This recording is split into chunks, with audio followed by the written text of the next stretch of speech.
I understand that people are doing their best to follow the science, but there are two kinds of science. There's science that's based in the scientific method, which is data and experimentation. And there's science that's based in guesswork and theories, untested theories. And that's the majority, unfortunately, of nutrition, quote, science comes from these wholly unscientific methods. And of course, most people don't know that.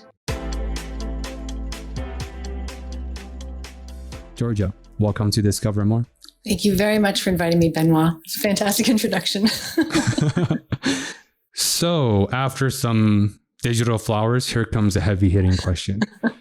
What has over 20 years of practicing psychiatry taught you about the immutable importance of nutrition relating to our mental health? I never thought about the role of nutrition and mental health, not all through medical school, not through residency, not through the first 10 years of my practice. It never occurred to me that what we eat could have such a profound impact on our mental health. But really over the past 15, 20 years that I've been studying really intensely nutrition and mental health and practicing in these new ways, using nutritional principles and metabolic principles in my practice, these are really the most powerful tools I have as a clinician to help people with mental health problems of all kinds.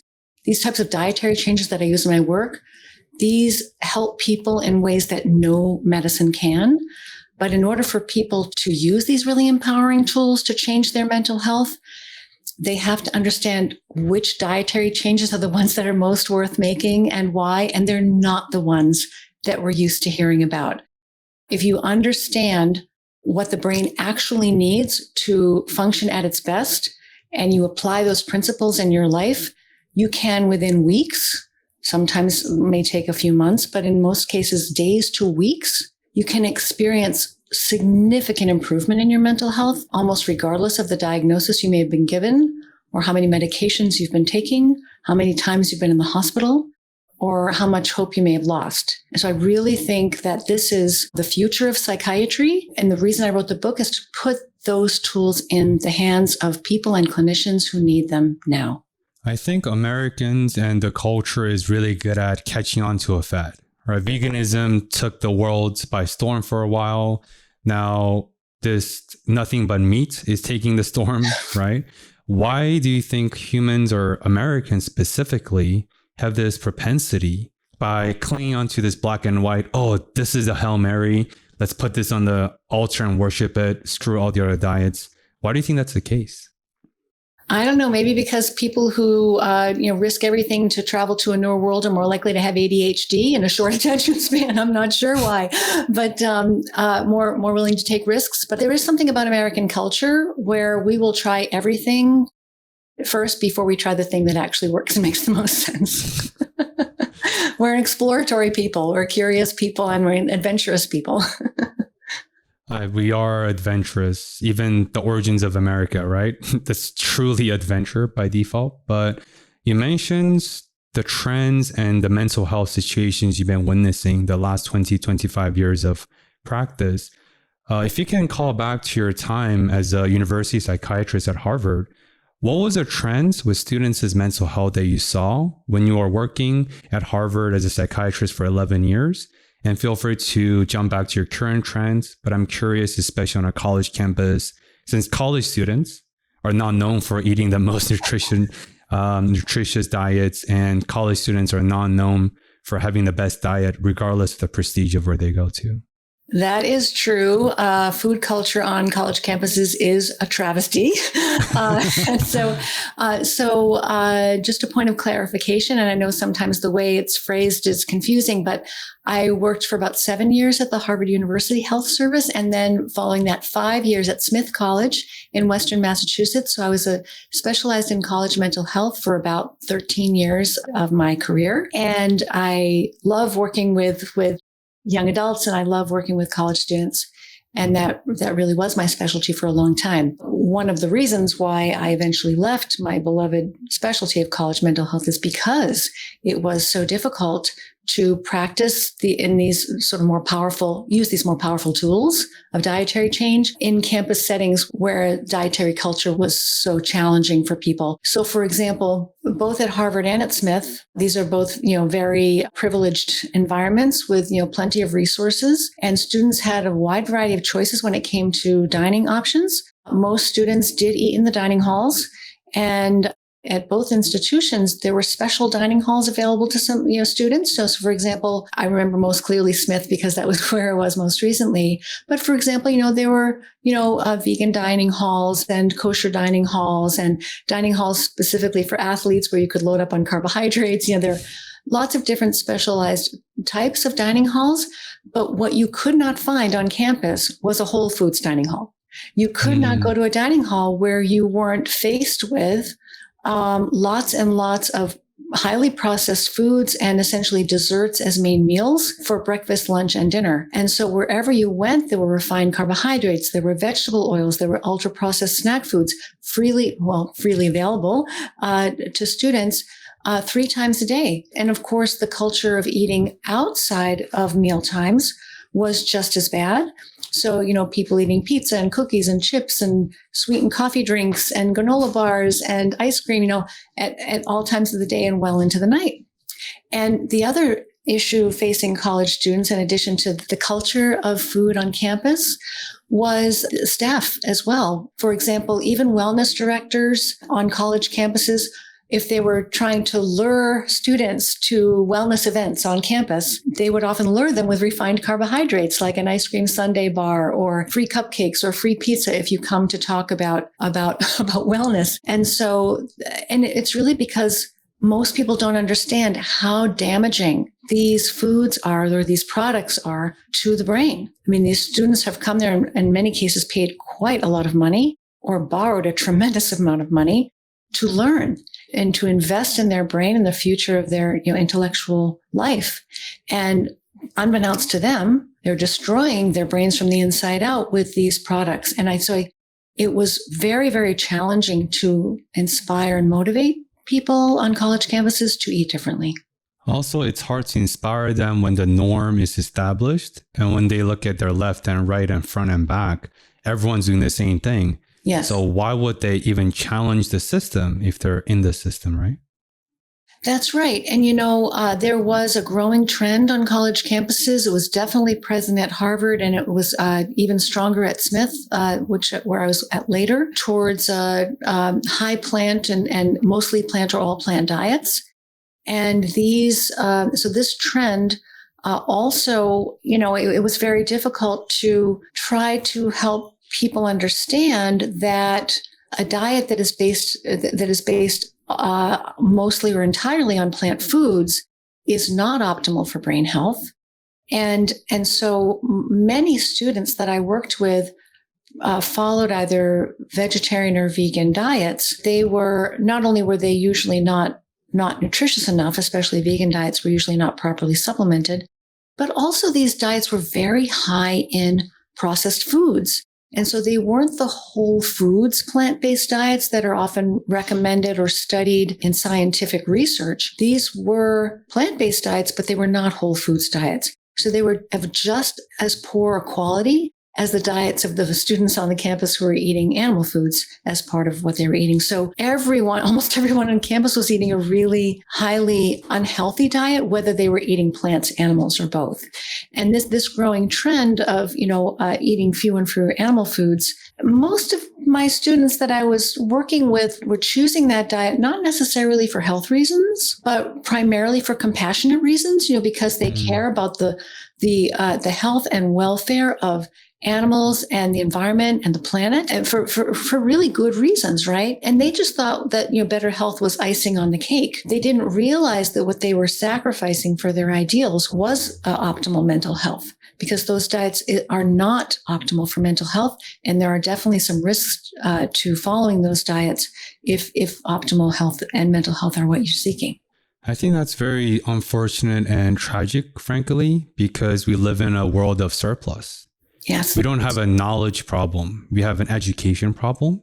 And Harvard students, Smith, Penn, whoever, these are intellectually rigorous and curious folks.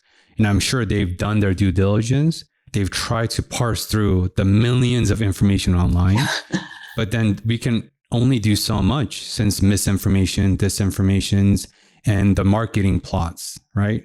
Even whole food, as you talked about in your book, has been hijacked and diluted with a different type of whole food. So I want to go a little bit technical, using layman terms, of course. Can you redefine what actually qualifies as whole food and what actually is considered refined, processed, and ultra-processed food? Yes. So these words, refined and processed, they can be very confusing to people because really food is plants and animals, right? So all creatures on earth either eat plants, animals, or a combination of both. That's what foods are. They're living creatures. And almost all foods that humans eat are processed to some extent, whereas most other animals on the planet do not process their foods. They don't cook them. They don't ferment them, most of them on purpose. They probably don't chop them finely or saute them before they swallow them. Most creatures on the planet, when they're hungry, they walk up to another plant or animal and swallow it whole, right? So what we do as humans, though, is we chop it, or we cook it, or we ferment it, or we dry it, or we salt it. Or we mix it together with other things. So we do a certain amount of processing. We always have for thousands and thousands of years. And so that sort of traditional processing methods, cutting, fermenting, aging or curing foods or cooking foods, these ancient methods of processing served a purpose. And it was either to make the food safer, to extend its shelf life so that it wouldn't spoil, or it was to reduce the toxicity or to make the nutrients more available from the food, or it was to make it easier to digest, right? So these ancient processing techniques were more benefit than risk. So they improved either the longevity of the food, or they improve the nutritional quality of the food or the digestibility of the food, right? Modern processing, which requires industrial methods, is almost all risk and no benefit. So what you're doing with modern processing is you are changing the food. I mean, all of these processing methods change food, but the modern processing, the industrial processing methods change foods in ways that are almost all risk and no benefit. Stripping foods of their nutrients, concentrating their most dangerous ingredients, and often adding things to the food that make them even more dangerous to consume. So that's where I draw the line between so-called good processing and bad processing. It's a bit of a slippery slope, the terminology. Let me just stop for a moment. Let me pause there and see if you wanted to say something more, because I've got this great example about the difference between a whole grain and a refined grain, if you're curious to know what that is. Yeah, I do. Before that, real quick, you said that the current modern, no longer ancient methods of food processing is all risk, no benefits. Can you share a few more examples of that? Yes, thank you. So, for example, these so-called vegetable oils that we are told are good for us and that we should use instead of animal fats. The vegetable oils, these are things like soybean oil and canola oil and sunflower oil and corn oil. All of these oils, which were really virtually non-existent in our food supply over 100 years ago, these are extremely new ingredients in our diets. These vegetable oils would not be possible without modern machinery. And I actually show people exactly how they could try to make vegetable oil in their own homes using only 15 chemical steps, one of which includes an explosive molecule called hexane. And so there's nothing natural about these oils. Essentially, what you've done is you've taken seeds. These are seed oils. Let's say you've taken a seed such as cottonseed, or you've taken a seed such as soybeans are also seeds. They're just seeds of legumes. All of these are seeds. And you're trying to extract the oil from that seed. There's no way that you could extract and concentrate the oil from those seeds yourself at home in your own kitchen, no matter how hard you squeeze that seed. You're not going to get the oil out of it. So you must turn to industrial oil refineries. And these look exactly like any kind of the oil refineries that we use to refine petroleum. They're huge industrial buildings with smokestacks and the like. And you need solvents to be able to dissolve away all of the other natural things that are in those seeds, such as the fiber and the protein and all of the structural elements of the seed. And so then you've gone through these 15 chemical and high pressure and high heat steps to concentrate that oil. and then you put it in a bottle and you call it all natural, heart healthy, plant-based cooking oil. Is it all natural? Well, it comes from a natural source ultimately, but there's the method to refine it is anything but. And is it plant-based? Absolutely. It came from seeds. Is it heart healthy? I would argue with that. And so is it vegetable oil? Well, it comes from seeds. So I guess, in a certain sense, yes. But when you think about it, it's a highly industrially refined product that is extremely high in a particular type of omega-6 fatty acid, a polyunsaturated fatty acid called linoleic acid. And yes, linoleic acid exists in small amounts naturally in whole foods like seeds and nuts. And so we were naturally designed to, or evolved anyway, to a small amount of it on a regular basis. We never evolved, and we were never designed, our systems were never designed to handle our pouring this concentrated oil, very high in linoleic acid, on top of all of our foods and cooking with it and putting in mayonnaise and salad dressings and stir fries and muffins and cakes and cookies and frying chips in them and frying French fries in them. And so this is an example of something that does ultimately come from a whole food, but the word whole no longer applies. You could say for refined carbohydrates as well. So it's very important to understand how these concentrated molecules behave in the human body, because even though they come from a whole food, they no longer behave like food in the body. And so this is one of the many things that I'm trying to help people understand in the book. Again, this talks about the difficulty parsing through information. Since you just alluded to it, they're technically not lying. And of course, it's legality. You can't really sue them for false advertising. Right. Because there's little ounces of truth. It is plant-based. Yes. It is vegetable. Yes. But they take away the 14 added layers on top of the source of food. So by the time you get it, it's larger than the sum of its parts in a very negative way. Exactly. And so many processed foods are like this, where the label will tell you what's not in something.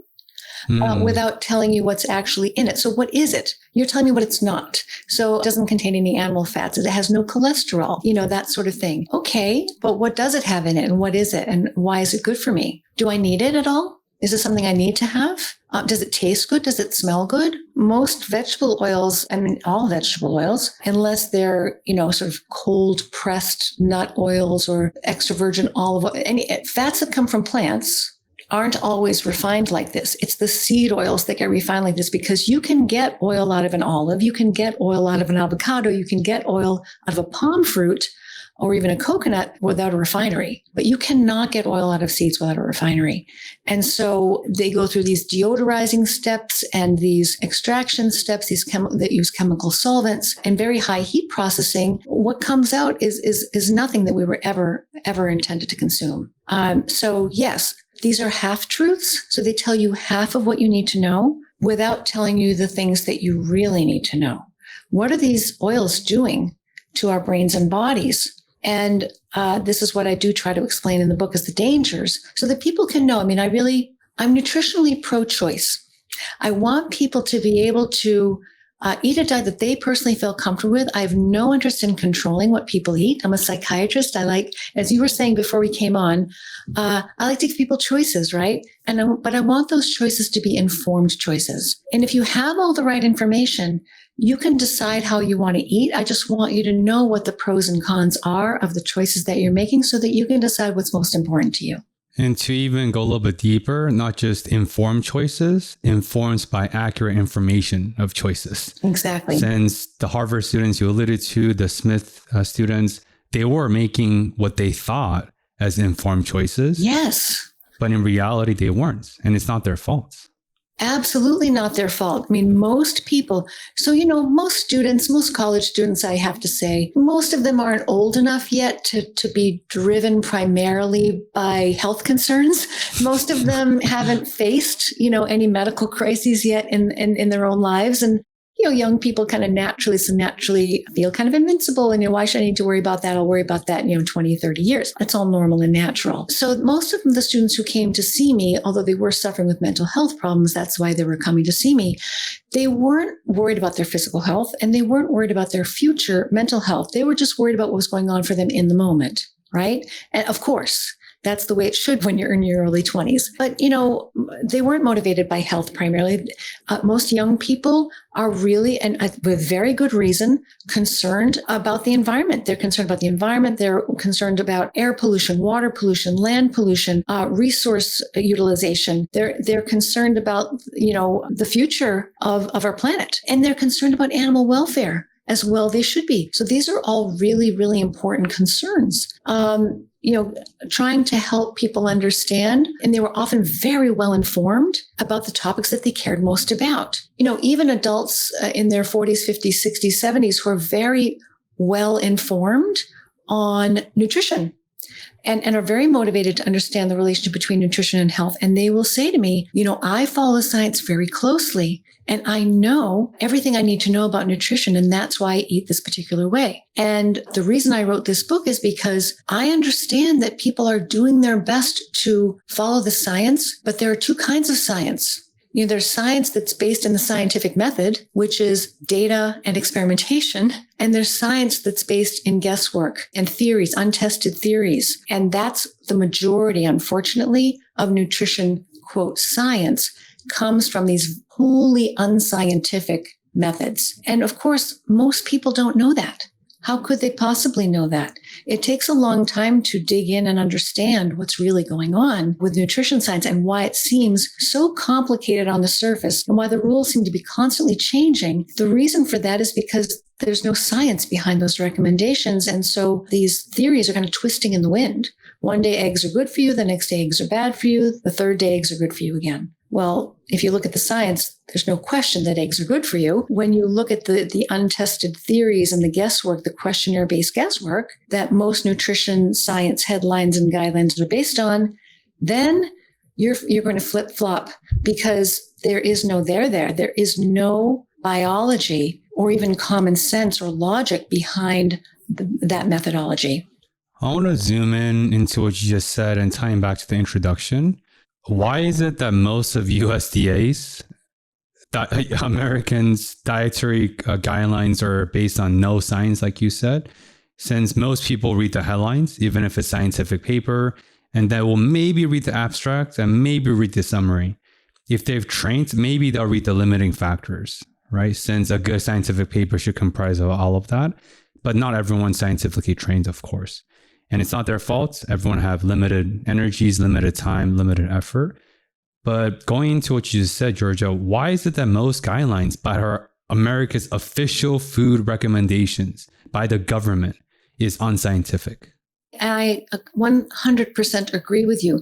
This should not be the responsibility of the average consumer to parse to dig into these articles and try to figure out what is a solid scientific study and what is a study that's based on nothing. That's not their job. They shouldn't have to do that. I shouldn't have to do that. As a psychiatrist, I shouldn't have to do that. I happen to love doing that. It must be some sort of a personality disorder, but I really do enjoy doing it.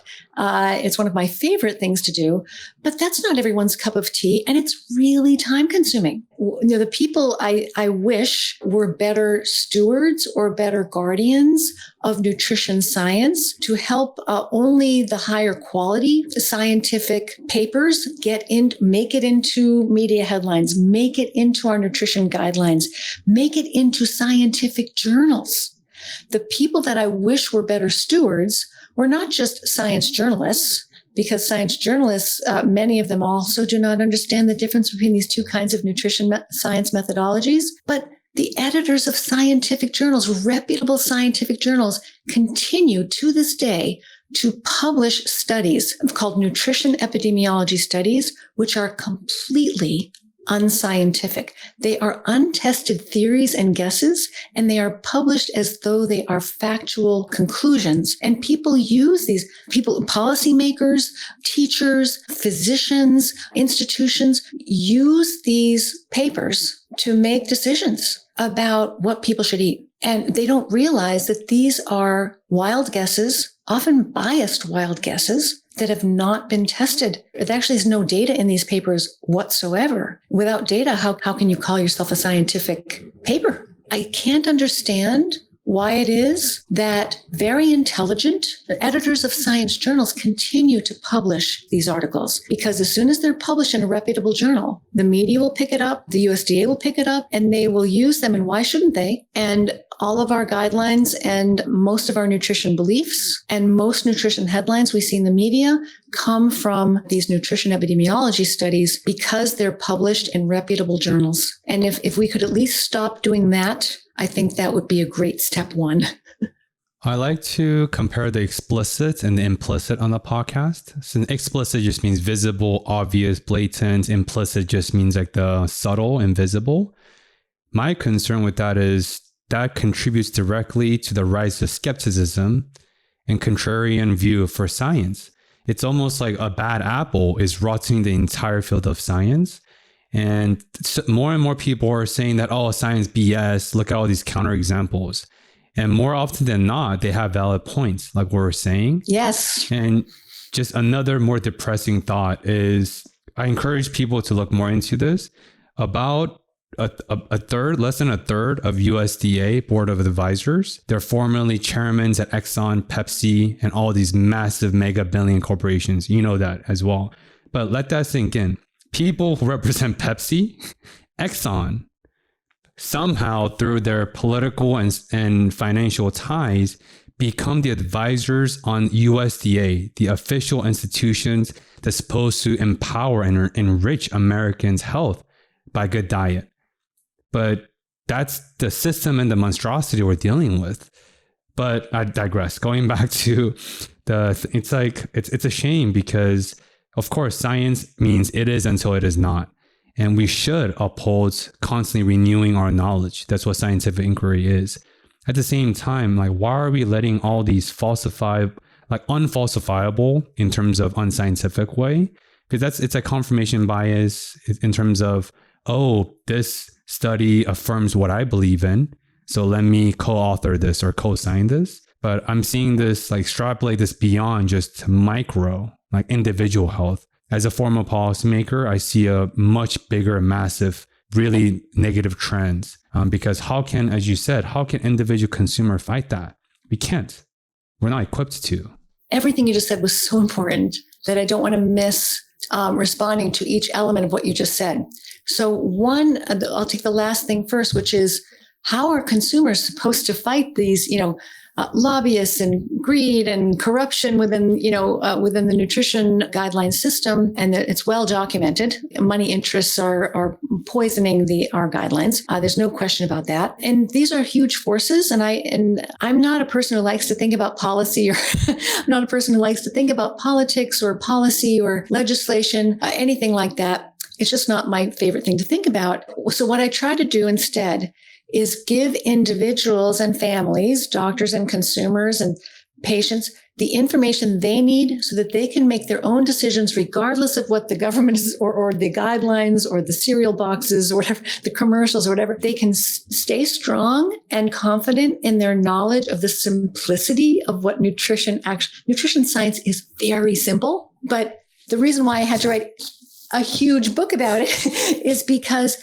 most of this is erasing the chalkboard of what we've been taught that it's wrong. And you have to do that, because if I just said to you, for example, meat is good for you, you're going to have 20 questions about, well, what about this? And what about that? And what about cholesterol? What about saturated fat? What about carnitine? Isn't heme iron bad for you? Lots of questions are going to come up.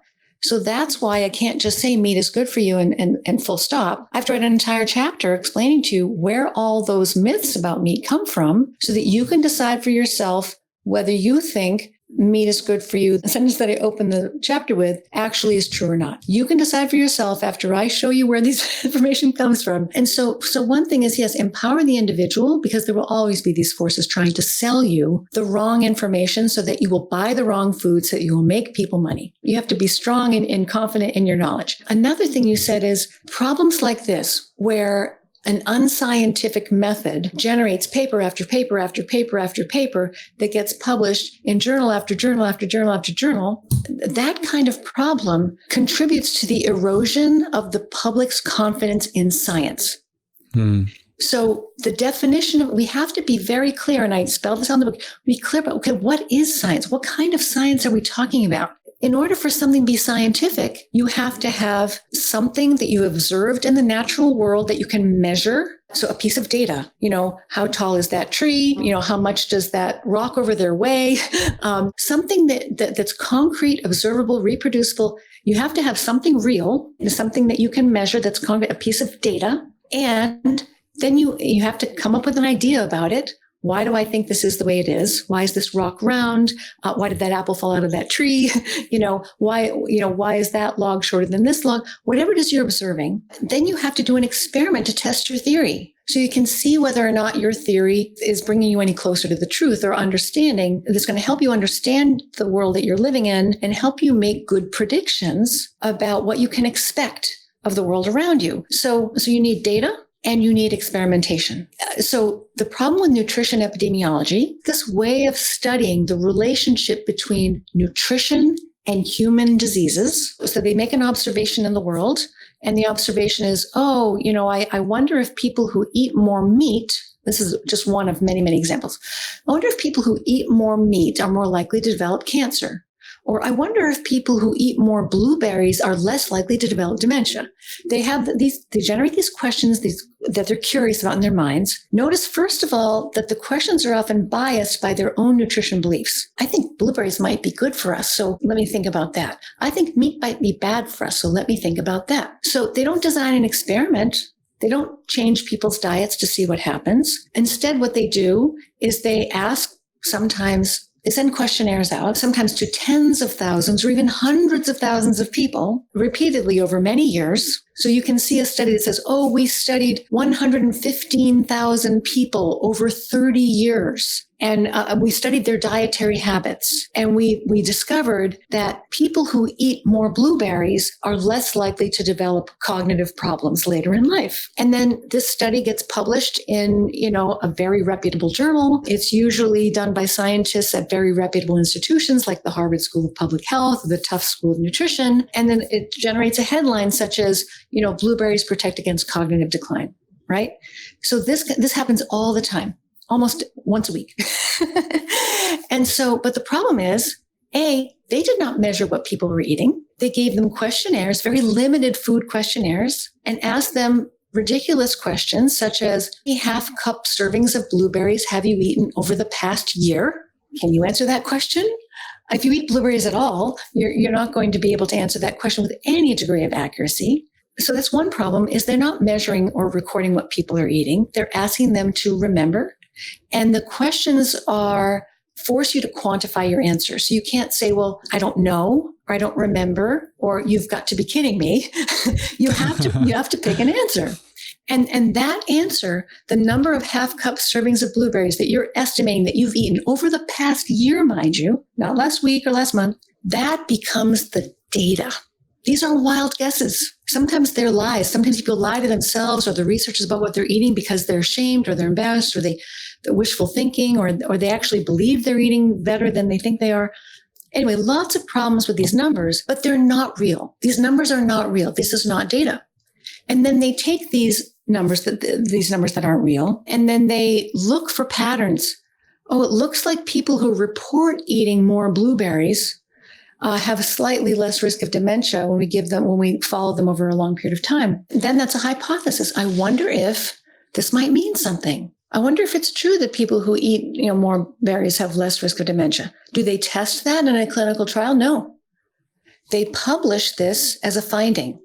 People who eat less blueberries, we don't even know if they actually eat less blueberries or more blueberries. People who eat more blueberries have less risk of dementia. That gets published in a reputable journal. That gets published in media headlines. And suddenly everyone is putting blueberries on top of their oatmeal every morning, thinking that they're helping their brains to protect themselves against dementia. It is completely ridiculous. And so if you never test your theories, nutrition epidemiologists spend all of their time coming up with theories, and they spend none of their time testing them. This allows you, the avoidance of experimentation allows you to continue to believing in a theory that may be incorrect for decades, because you never test it, so you never know whether or not you're right or wrong. These are the foundations of our guidelines, are wishful thinking and wild guesses. And it's not just that the information is benign and that, okay, well, who cares if you put blueberries on your oatmeal or if you eat more dark chocolate or red wine or these things, who cares if these actually don't work? Is there any harm in eating more dark chocolate or drinking more red wine or eating too many blueberries? Well, it depends on which thing we're talking about, because certainly I won't recommend red wine to my patients who are having memory problems. But the problem is, these beliefs distract us from making the changes that actually matter to the brain. We want to know, what does the brain actually care about? Because if you make changes that actually matter, if you fundamentally restructure your diet from the ground up in ways that make biological sense, you can see tremendous improvement, noticeable, clinically meaningful improvement in your mental health. And I know this sounds like an exaggeration, but it is true, within days to weeks. If you have the right information, you can't take a diet that's fundamentally unsound and just sprinkle some superfoods on top or nibble around it at the edges by taking a few of the least healthy foods out, and maybe you reduce your sugar a little bit. Maybe you switch from soda to water. If you just nibble around the edges or sprinkle superfoods on top of your diet, you are not going to see results. And you're going to start to think diet doesn't matter, but diet matters a great deal. Yeah, just to share something you share in the book, that if you want to derive the perceived, air quote, benefits of blueberries, you said strawberries are better in every sense. So I just want to share some practical thing, because I used to love blueberries, but after your book, I'm reconsidering my blue. They still taste good. Of course, it's all about moderations, but it's the intention, right? With everything you said, I want to share a quote from the book, which is my favorite. People are fed by the food industry, which pays no attention to health, and are healed by the health industry, which pays no attention to food. Because as you and I know, since my partner is also a physician, that medical school does not teach nutritional science. And of course, as we talked about with political implications or money ties, the biggest influence factor is because pharmaceutical companies, they do not sponsor nutritional science and seminars and teachings in medical school. So I want to make that very clear, that there is a reason why most physicians do not know nutritional science. Because on the surface, it sounds bonkers. Wait, doctors who are experts of physical health have no command over the knowledge of food, which is 90% or 80% of what we do day to day. It's like, if you want abs, sure, working out and crunches and core workout works, but abs are made in the kitchen, and that's 70% of the physique. So, but people are like, that doesn't make any sense. It's because of the pharmaceutical influence. But going back to your quote, it's just so provocative, but it really makes you pause and think, you're right, that doesn't make any sense, that food industry feed people, but they don't care about health. And health industry are supposed to heal people, but they don't care about food. It's true. 4 years of medical school, we had 2 to 3 hours of nutrition lecture in 4 years of medical school, and most of what we were taught was incorrect. And in 4 years of psychiatry residency, we didn't talk about nutrition once. Not even when we were talking about eating disorders, which you would think would have something to do with food. And then my first 10 years of clinical practice, like I said, it never crossed my mind once.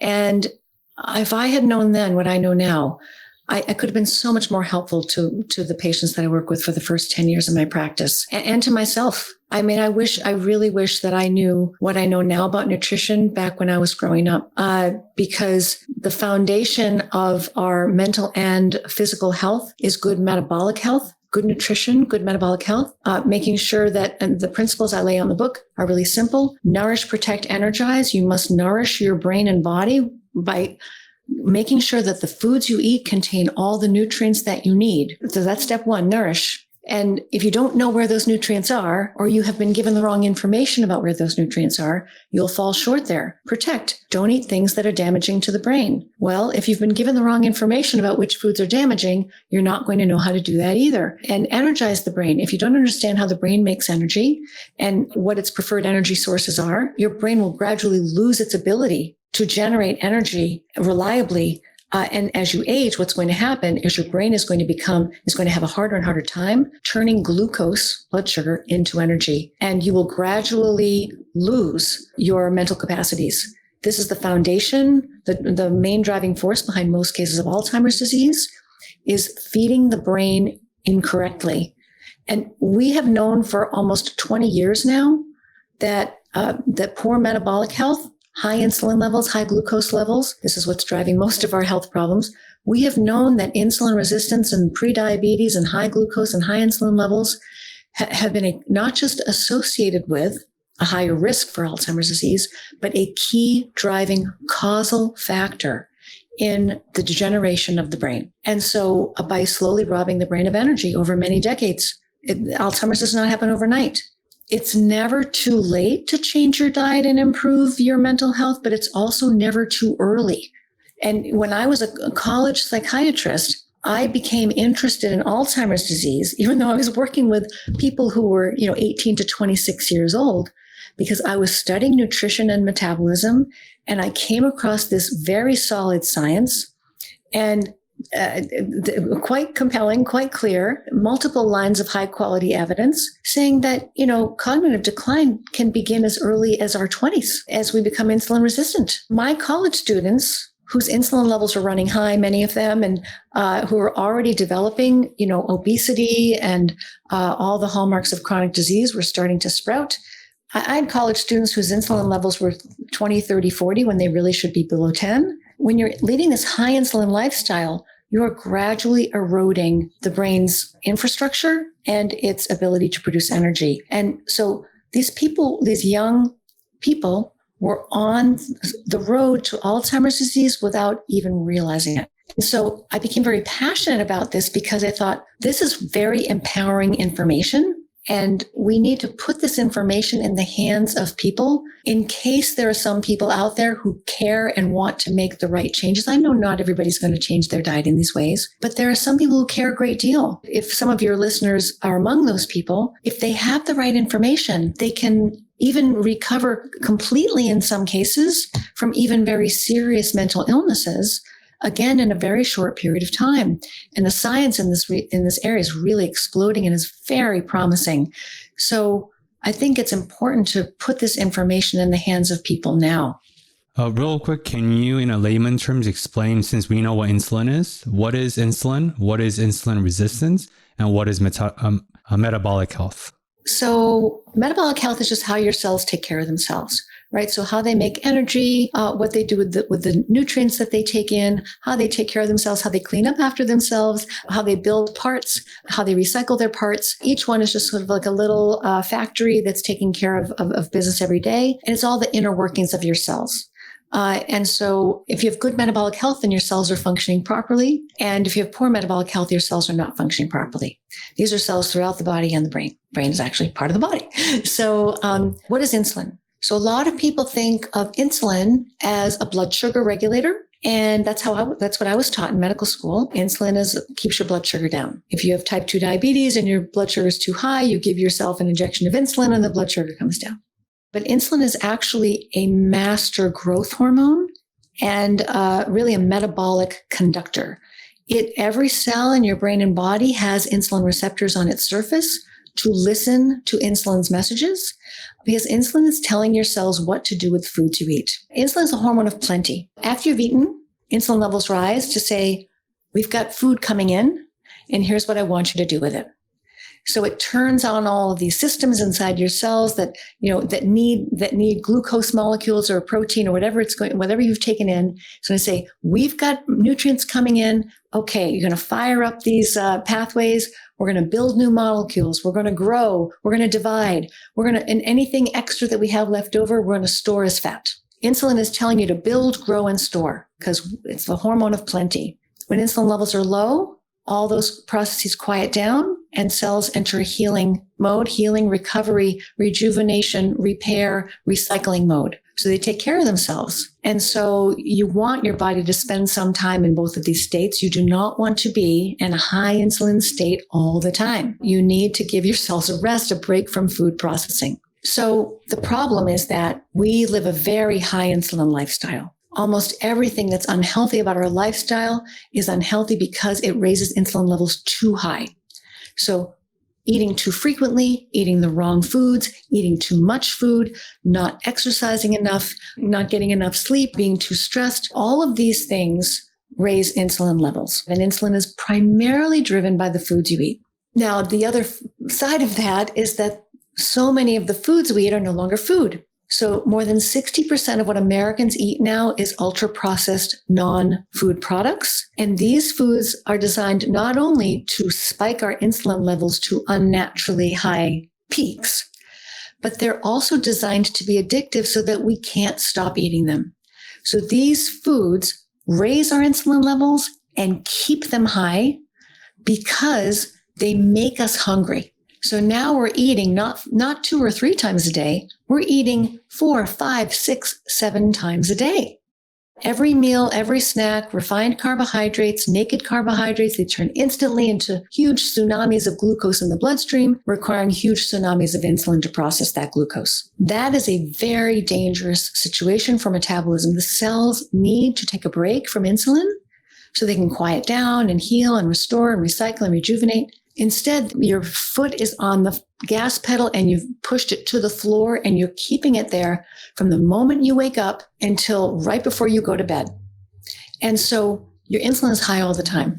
And so when are your cells going to get a chance to recover and heal and repair themselves and rejuvenate themselves? Well, I don't know. Really quickly, when you mean unnaturally high, unnaturally, you're implying that with a natural, actually whole food diet, it's pretty difficult to get to that level. And then it's not, because you're saying it's not just a spike. It's like acutely high and also chronically sustained. So is that what you mean by unnaturally high? So first of all, we can't live without insulin. We have to have some insulin in our systems at all times to keep our cells humming along.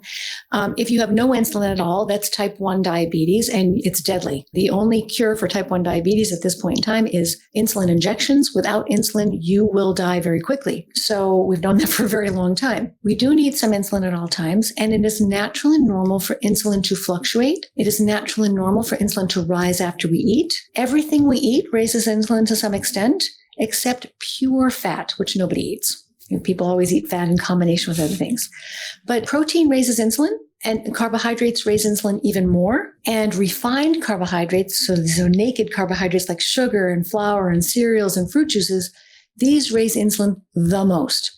So if you're eating whole foods, fruits, vegetables, meats, eggs, nuts, seeds, you are not going to develop the two good things about eating whole foods. One is they're much harder to overeat because they're more naturally satisfying. They have fiber and nutrients and water. They are not hyperpalatable, and they don't contain all these ingredients that overstimulate our dopamine systems and make us want to consume more of them. And also the sugars, the carbohydrates that are in, say, starchy vegetables or fruits, because you can't overeat them and because they contain fiber and water, they do not raise your insulin or glucose levels nearly as high as these naked refined carbohydrates. And so back in the day, we would not have had access to, and I go through the history of this in the book, vegetable oil is brand new, about 100 years old or so. Refined carbohydrates are not new. We've had access to sugar and flour for a very long time, but not at the quantities that we now have available to us thanks to industrial refining methods. So cells understand that it's dangerous to be in this high insulin state all the time. It's a lot of pressure on them to be sort of being driven by insulin all the time. So it's natural and normal for cells to become insulin resistant. If you bombard your cells with insulin, too much insulin too often, cells will naturally tone down their response to insulin to protect themselves. And that's called insulin resistance. It's a very natural and normal process, and it's the result of too much insulin. So insulin resistance isn't really the problem. It's the high insulin levels that are the problem. That's step one, high insulin. And so the problem with high insulin levels is that when we think about the brain, the glucose will still cross into the brain, no questions asked, even if you have a lot of metabolic damage and you've been living this high insulin lifestyle and developing insulin resistance over a long period of time. The glucose will still cross into the brain easily. It's the insulin, the blood-brain barrier that decides what's going to enter the brain, becomes more and more insulin resistant to protect itself. And so it becomes harder and harder for insulin to cross into the brain. So glucose waltzes in, no questions asked. But cells can't use it properly or to full capacity without adequate insulin. So now you've got a brain that could potentially be swimming in a sea of glucose and still slowly be starving to death because of inadequate insulin. So, and there are many different other examples in the body of how high glucose and insulin levels can cause problems. Type 2 diabetes, fatty liver disease, certain forms of cancer, heart disease, obesity. Most of the chronic physical and mental diseases we fear are driven by this metabolic dysfunction, which at its core is about unnaturally high, to come back to that term, unnaturally high, prolonged levels of insulin, which are disrupting the normal metabolic yin and yang cycles of our cells. Yeah, I think another more, I guess, simple and concrete example I thought about is like soybean. So I experimented with different diets before. I've done keto, I've done vegetarian, a pescatarian, vegan. I stopped doing vegan diet because after eating a lot of soy and tofu to replace for protein's sake for about a year and a half, I became allergic to tofu. Oh, interesting. I started having adverse reactions. And I asked my, fiance who's a GI, asked about like, what does that mean? And she was saying that when you have the excessive amount of the same type of food, you will become intolerable to that food. Just, of course, it's like, there's other examples like that. But whether it's like insulin resistance or soybean intolerance or resistance because of excess consumption, I think it makes sense, right? You don't have to be a physician or rocket scientist to understand that when you have too much of the same thing, it's not good for you, right? Moderation is key. Everybody knows that. And it is a truism for a reason. It's true. You can overdo anything. You can overdo water. You can drown from water. You can drown from water. You can have a seizure and you can die. And it happens in marathons all the time when people drink too much water when they're running a marathon. So yes, no matter how good something may be for you, and I wouldn't argue that soybeans are particularly good for you, but you can overdo even the healthiest food, whatever that is, and you can overdo water. And so, the majority of Americans now are insulin resistant, and their glucose levels are running too high too often. And so they develop this condition called insulin resistance. This has many different names. So insulin resistance is one name it's called. Sometimes it's called prediabetes because it will, over time, if left untreated, 10% of untreated insulin resistance per year, 10% of people per year will develop type 2 diabetes if they don't change course. So not everybody develops type 2 diabetes, but it's a much higher risk if your insulin levels are too high. And it's sometimes called metabolic syndrome. Metabolic syndrome is a cluster of metabolic problems that tend to go together. You tend to see these cluster together in the same people. So high blood pressure, obesity, high triglycerides, high blood sugar, and high insulin levels. These tend to go together in a lot of people. These are all very, very dangerous. If you know that public health enemy number one is high insulin levels, all you need to do is learn how to lower your insulin levels. It's actually very easy to do if you have the right information. You can lower your insulin levels within days. You can normalize most of your lab tests that have to do with metabolic dysfunction within a matter of weeks. And even after prolonged history? Even after prolonged history. There may be a certain degree of damage that has already occurred as a result of the high insulin levels. For example, if you have mild cognitive impairment or early Alzheimer's disease, that's a neurodegenerative disease. Neurodegenerative just means brain cells are dying. So you can't bring back the cells that have died. Of course not. But there are still lots of cells up there. If you're eating the wrong way, they're doing their best to get by on the glucose you're giving them, but they've lost a lot of their capacity to turn glucose into energy because of insulin resistance. So what are you going to do then?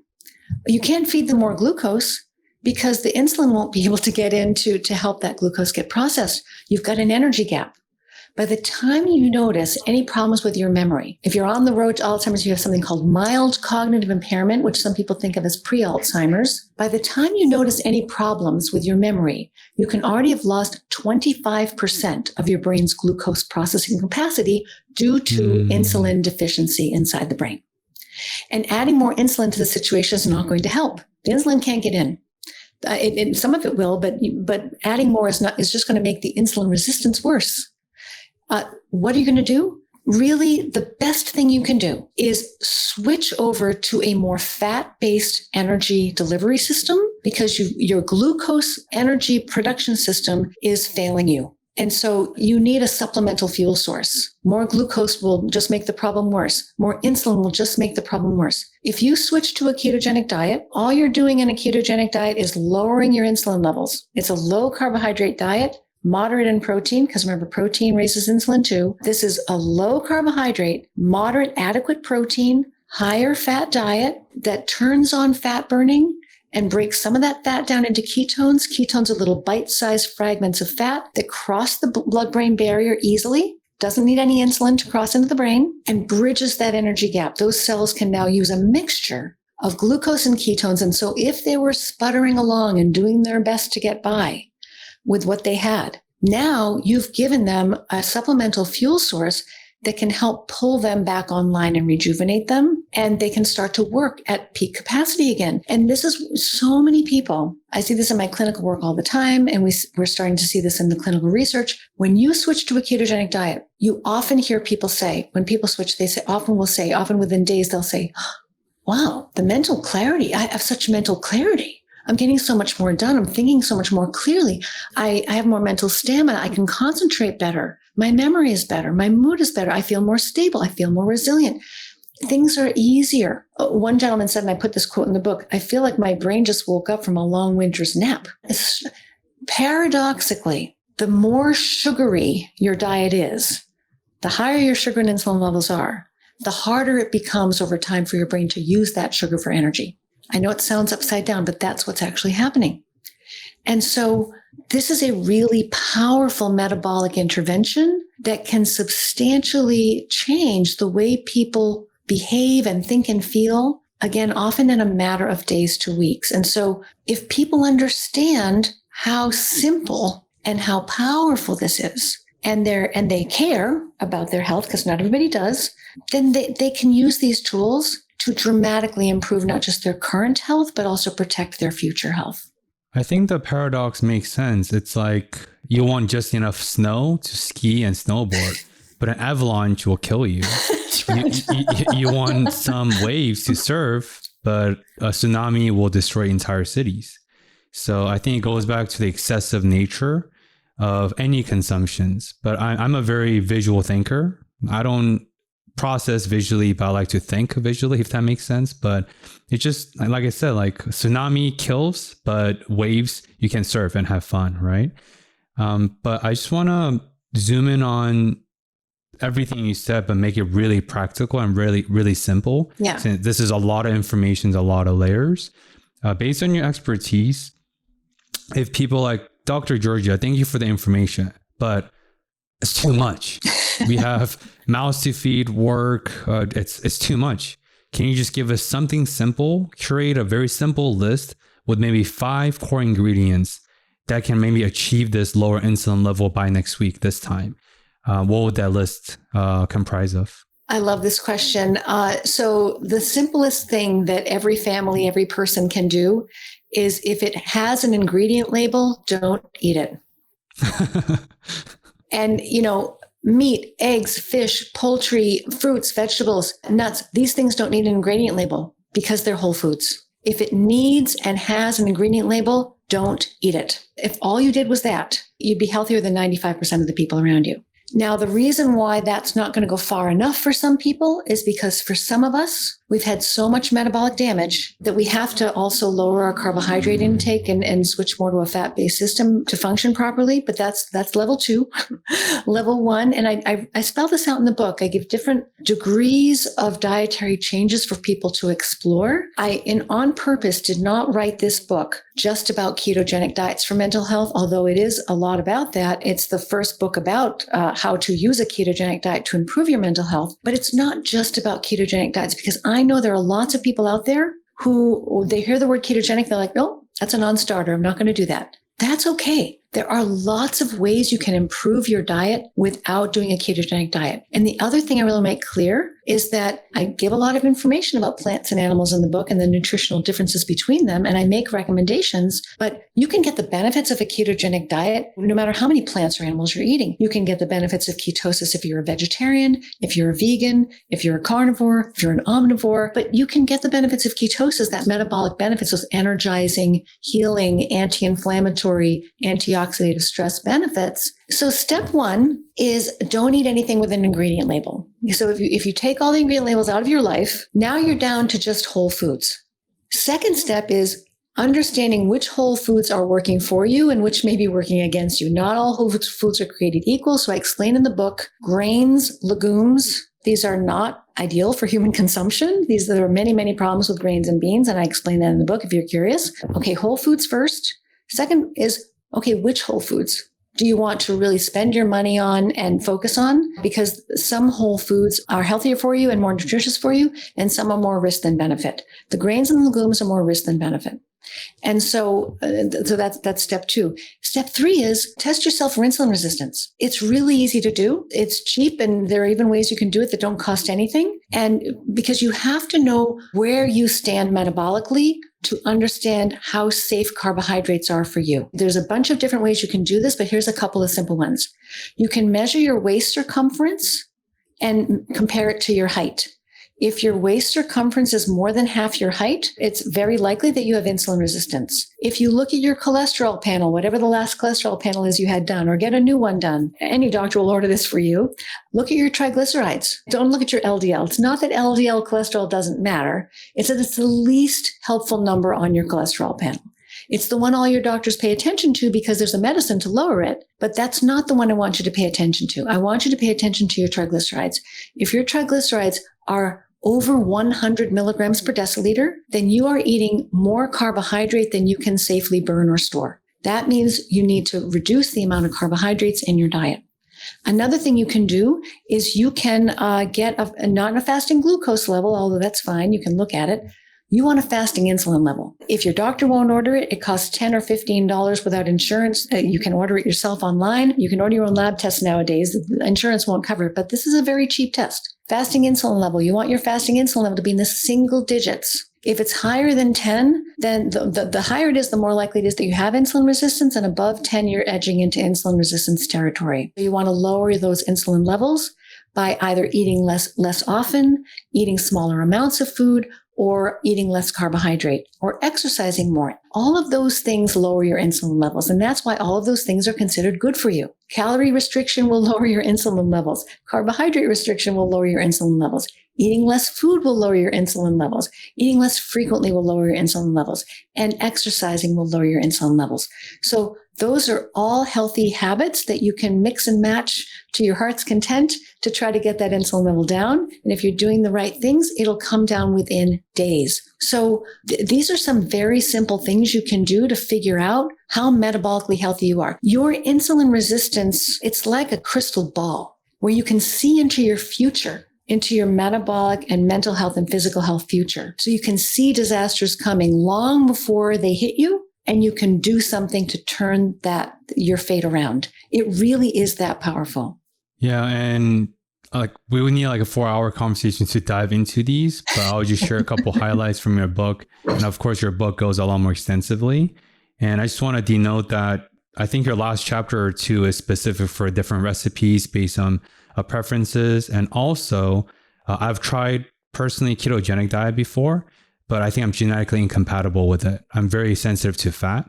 And there are the nuances of different people. Since humans are complex, there are genetical variabilities into the benefits. I just want to, since nuances do matter. But just for information, of course, you're the first author of the ketogenic diet and bipolar disorder, right? You talked about how helpful that was, but you talk about extensively in the book how ketogenic diet or ketosis really helps with depression.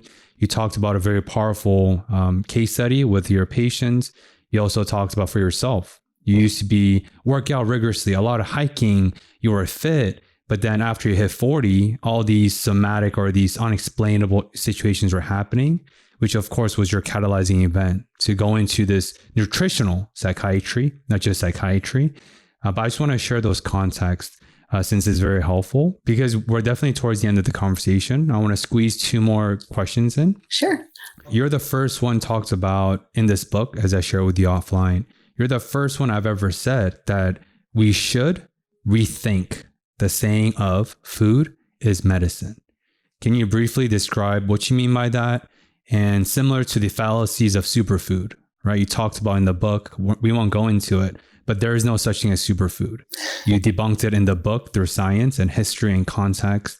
So similar to why there is no such thing as superfood scientifically, because superfood is just a marketing ploy, why isn't food medicine, or why should we at least reconsider that saying? So I love to believe in the allure of the superfood, that there are certain foods that are supercharged with superpowers that can, be superheroes in our diet and really give us extra protection against oxidative stress and inflammation and cancer and dementia and heart disease, and really sort of, really bolster our cells against chronic disease. And there is no such food. And I go into lots of detail helping people understand that there are no foods that offer us extra protection. We have everything we need within ourselves to protect ourselves against oxidative stress and inflammation. We have our own very powerful immune system, which fights inflammation. We have our own very powerful antioxidants inside our cells, which squelch oxygen-free radicals and mop them up wherever they occur. And if we don't overload our systems with the wrong foods, that we can trust our immune system and our antioxidant system to keep things in balance. We do not need any help from plant so-called superfoods. In fact, those foods don't actually do what we are told they do. They are, in fact, in many cases, they promote greater levels of oxidative stress and inflammation. And so the reason we're told that this is good for us, that more oxidative stress is good for us, is because, well, then that kicks our own systems into gear so that it's going to wake them up and keep them on their toes, right? And most of these plant superfood molecules that we're told are so important for us, they're treated like toxic invaders. They are not welcomed into our systems. It's really hard for us to absorb most of these things. They're very poorly absorbed. And what we do absorb is rapidly eliminated and sent out of the body, detoxified and eliminated as if they shouldn't be there. So they're not welcomed in like vitamins or minerals or nutrients. So lots of issues there. But anyway, why do I say food as medicine is a problem? Because food is food. I think what we need to focus on is what is a food and what is not a food. What does a food need to do? A food needs to nourish and energize us. And it needs to not be toxic. So the 3 principles: nourish, protect, energize. A food needs to contain nutrients, provide us with nutrients, building blocks that we need to operate our cells on a daily basis. And it needs to provide energy, safe sources of energy. Energy is basically carbohydrate and fat. We want healthy carbohydrates and fats, not refined carbohydrates and fats, not refined sugars and flours and cereals and juices, not refined vegetable oils. We want real carbohydrates and fats from whole foods, plant and animal foods. If we eat that way, our brains and bodies will be energized properly and safely. So a food provides parts and energy, nutrients and energy. And then our bodies do the rest. If we feed ourselves properly, our immune system will work properly, and our antioxidant system will not be overwhelmed by too much sugar or vegetable oil. So this concept of food as medicine is very confusing because foods have certain plant chemicals have medicinal properties. This is absolutely true. So just because an isolated chemical that you've taken out of a plant can be used as a medicine doesn't mean that eating that whole plant food on a regular basis can protect you against disease. Medicines, the way medicines work, whether they come from a plant in the ground or a plant like a factory, the reason we take medicine is to interfere with our normal biology. All medicines, these are chemicals that interfere with our normal biology. They may have benefits if you are in dire straits, but they have risks. They all have side effects. So food should be food and medicine should be medicine.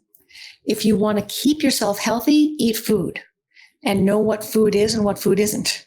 If you're sick and you need medicine, take medicine. But the closer you get to eating food and understand what food actually is, the less likely you're going to need medicine, if that makes sense. So I think if we separate those two concepts, we'll be on much more solid ground, we'll be healthier, and we'll be placing ourselves at less risk. Because every time you take a medicine, whether it's from a chemical factory, a pharmaceutical manufacturer, or whether it's an isolated plant molecule, you are incurring some risk as well, because those chemicals are designed to interfere with our normal biology and can have toxic side effects. I want to share a few things similar to really drive that message home. My background is in psychedelic, as I shared with you before, and as the audience knows. A lot of people, air quote, in the spiritual space call it the plant medicine, but then they do psilocybin, MDMA every single weekend. You don't pop medications every single weekend if you don't need it. If there is a spiritual inkling, if there is a necessity and there is a desire through intention, then psychedelic absolutely is a plant medicine. MDMA and psilocybin with treatment-resistant PTSD, right? A treatment-resistant depression has been widely established. FDA finished their third clinical trial with Johns Hopkins as well. So there's ample amount of evidence, and I can attest to that as a practitioner and a benefactor of the effectiveness or efficacy of psychedelic medicine, only if when it's being used medicinally, like you said. So I just want to share that example that you're right. Medicine is medicine.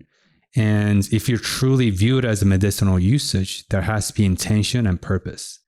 You don't just do medicine when you feel good. That doesn't make any sense, right? As you said, it's interrupting your natural course of biological response. But I really love what you said, because I think a lot of your book is about, I think it's groundbreaking because it's re-challenging what we thought was normal. It's re-challenging what we thought was popular or scientific or should, right? Going all the way back to the beginning of this conversation with the students you work with, right? So I think that's what Discover More is about, is Discover More something that could challenge outdated idea, information that's no longer serving you. Our internal operating system should be constantly being evolved. And I don't like to use the word should, but it needs to constantly evolve. Just like using your level analogies, your physical health needs to evolve, because after 40, I'm in my 30s, but I can already see my physiological changes. I feel cognitively great, but I do see that your body's natural response is slowing down. That's what aging is, and there's nothing wrong with that. So that's what I'm really taking away about your challenge with food is medicine. Food is food, medicine and medicine. But overall, let's be intentional about how we view food, and how we view a medication or medicine. What I hope to accomplish with the book there are really two things. One is I really want to empower people with mental health conditions to improve their mental health in ways that they didn't think possible, especially people who've lost hope or don't want to take medications, or medications haven't helped them enough. And I want them to know that these powerful interventions exist. The other reason is to try to change or improve the quality of the conversations that we have about food. The conversations are so polarized around, and plants and fat and low fat, high fat, animals, plants, keto, carnivore, and there are some overlapping truths. And I think that if we can find the common ground, I hope actually this book will really help people think about food in a different way. I hope it inspires people's curiosity about food. I mean, I find food fascinating, and I kind of think of myself as a plant psychoanalyst. So I like to understand how plants view the world, because I find it really useful and interesting. But if we can change the tone of the conversation, we can have more, not just more constructive and more interesting and new conversations about food, but we can also, I think, find some of the common ground and get everybody healthier, whether people eat plants, animals, or both. And I think what we can all agree on is nobody should be eating all these ultra processed factory made foods. These are destroying our health. They're destroying our mental health, our physical health, and they are making us hungry all the time. They're making us overeat. They're making us fat. They're making us sick. They're causing most of the chronic diseases that we fear. So these whole foods principles, I think no matter what people eat, I think most people could agree on that whole foods principles make the most sense. And so again, coming back to that first principle is, avoiding foods that have nutrient labels. I think that will serve everybody in good stead, no matter what their dietary preferences are. And what I care most about is that people who are seeking optimal mental health know that we have come to expect far too little of our mental health and our physical health. We've come to expect ourselves to deteriorate naturally, rapidly over time, and to become disabled, in our 60s, and sometimes die, in our 50s and 60s from heart attacks and strokes and cancer. I'm 59. My friends and family members are starting to die. This is tragic, or their mental health is really so poor that they're not able to hold a job or, function at home, and they're losing years and years of quality of life. So I think it's really important. It's kind of like an owner's manual, right? Like, how do you keep your body and mind the healthiest they can be if that's what you care about? I mean, you can make other choices. Not everybody wants better health or thinks it's worth it. But if you do, it's kind of heartbreaking to me to see people doing everything they know how to do, but it's based on the wrong information and they don't realize it. So people making good faith efforts, spending their hard-earned time and money and their energy and reading articles and following these rules and doing everything they can to try to protect themselves, and yet still their health is still declining. This is really heartbreaking for me, because if you have the right information, food can work for you. It can make a huge difference to every aspect of your health. So that's what I hope the book will do for people. To again project them onto a massive messaging board is, I just spoke with my fiance recently, and I was hanging out with a few of the internal medicine folks and a couple of PCPs, primary care, and every single one of them echoed that they're seeing more people in their 30s and 40s and 50s dying of heart attack, heart disease, and never fathomable chronic diseases at such a young age. And every single one of them is like, what is going on? And as you know, and attest to, the trend has been going upwards. And we're talking about heart attack and heart disease age 40, 30s. Yes. That is unthinkable. Yes. Even 10 years ago or 20 years ago. Yes. Yes. And children with obesity, children with type 2 diabetes, children with fatty liver disease. And it's not just about food. Food is the most important driver of these conditions. But of course, there are a lot of toxic influences in our diet as well, not just pesticides in our food, but also there are toxic chemicals we're exposed to on a daily basis that are hormone disruptors and obesogens and all kinds of other things. But the most powerful lever you can pull is what you're putting intentionally into your body every day, multiple times per day. And if you have the right information, you can make that work for you. Yeah, absolutely. So I want to be respectful of your time. I wanted to intentionally save this very juicy, pun intended, and provocative quote from your book to close out today's conversation. And I think it encompasses everything we talked about. And I know it's a very provocatively written, but the context and information can be found in the book as well, since this is just like the teaser or the trailer for the actual movie to come. You said in the book that really stood out to me, and I want to conclude today's conversation. Meat is not dangerous, vegan diets are not healthier, and antioxidants are not the answer. Of course, I think that encompasses everything you said. And it's not black and white. There are nuances, right? As you talked about, unfortunately, factory farming pork is not the healthiest. Their fat is not the healthiest fat. Correct. Omega-3, omega-6, there are tremendous nuances. But I want to share that quote to close out today's conversation, because again, that quote to me speaks to the volume of let's be more curious and challenge what we thought was true. Simple as that. I think that's what your book is about. Challenge your perceived truth, and let's make sure it's actually truth and backed by actual science, and not just what we perceive as informations or informed. Well, I want to thank you for a really wonderful conversation and for reading the book, because it's the time investment that you put into it and a lot of thought you put into the interview. And I hope that people will have learned something interesting from the conversation and maybe open their minds to new questions about food and nutrition and mental health in particular. So food in general and mental health in particular. So I really want to thank you for putting so much thought into this podcast. Thank you for your labor of love in the book and everything you do, especially your decision to go back for MPH at Harvard because of this compelling, undeniable reason that, holy crap, nutrition is huge and just doing psychiatry is not enough. So also appreciate your labor of love and all your effort. With that being said, Speaking of curiosity, where can people check you out? Your website, Twitter, book, anything else to expand their horizon of knowledge so they can continue to discover more after the conversation? The easiest place to learn about the book and about the rest of my work, my clinician training programs, clinician directories for people who are looking for support to change their diet for better mental health, everything I do is my website, which is called diagnosisdiet.com. And so that's where you can learn more about everything that I do. And I hope it's helpful to people.